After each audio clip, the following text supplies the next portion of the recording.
എല്ലായിടങ്ങളിലും അങ്ങനെയാണെങ്കിൽ, അതായത് ഈ നിസ്കാരത്തിനായാലും ഒക്കെ പള്ളികളിലും സ്ത്രീകൾക്ക് ഒരേപോലെ ഒരേ സമയത്ത് കയറാനൊക്കെയുള്ള അനുമതി, അങ്ങനെ ഒരു പുരോഗമനപരമായ ഒരു ചിന്തയിലേക്ക് നമ്മൾ പോകേണ്ടത് ചർച്ച ചെയ്തുകൊണ്ടിരിക്കുന്ന വിഷയം അല്ല. ഈ വിഷയം കൂടി ചർച്ച ചെയ്യാമല്ലോ. ആ വിഷയം ആരാ പറഞ്ഞത്? അല്ല, ഞാൻ പറഞ്ഞതാണ് താങ്കളോട്. താങ്കൾ ഇത്രയും പുരോഗമനപരമായി ചിന്തിക്കുന്ന ഒരാളായതുകൊണ്ട് ആ വിഷയത്തിൽ അഭിപ്രായം കൂടി അറിയാൻ.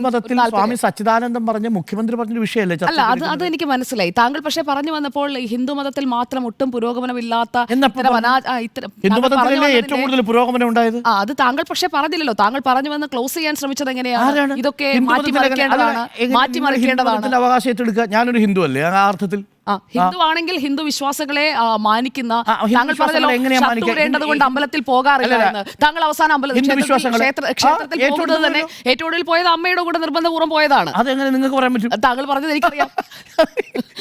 ഞാൻ സത്യസന്ധമായി നിർബന്ധപൂർവ്വം എന്നൊക്കെ നിങ്ങൾക്ക് എങ്ങനെ പറയാൻ പറ്റുന്നത്? അത് തികച്ചും വ്യക്തിപരമായിട്ടുള്ള എല്ലായിടങ്ങളിലും പുരോഗമനം. ക്ഷേത്രങ്ങളിൽ ശബരിമലയിൽ പോകുന്ന സമയത്ത് എനിക്ക് വളരെ താല്പര്യമുള്ള ഒരു ക്ഷേത്രമാണ് ശബരിമല. അവിടെ ദർശനത്തിന് പോകുന്ന സമയത്ത് ട്രൗസർ ഇട്ട് വരുന്ന അയ്യപ്പന്മാരെ കണ്ടൂടെ? അവിടെ എന്താ പ്രശ്നം? അവിടെ ഈ ചക്രം പ്രവർത്തിക്കുന്നില്ലേ? അവിടെ നിങ്ങൾക്ക് ക്ഷേത്രത്തിലേക്ക് വരുമ്പോൾ വസ്ത്രങ്ങൾ ഇണിഞ്ഞു വരുന്ന കറുപ്പ് വസ്ത്രവും ഇഷ്ടമുള്ള വസ്ത്രവും, കറുപ്പ് വസ്ത്രമാണ് കൂടുതൽ ധരിക്കുന്നതെങ്കിൽ ഏത് വസ്ത്രവും ധരിച്ച് അവിടെ വരാം. പോലീസുകാരെ നിൽക്കുന്നത് മറ്റൊരു വേഷത്തിലാണ്. അതൊക്കെ സ്വാഭാവികമായും അതൊക്കെ ഓരോ വിശ്വാസികളുടെ ചോയ്സായി മാറേണ്ടതാണ്. പക്ഷേ പ്രശ്നം നിർബന്ധമായിട്ട് അടിച്ചേൽപ്പിക്കുമ്പോഴാണ് ഇല്ലാതാവുന്നത്.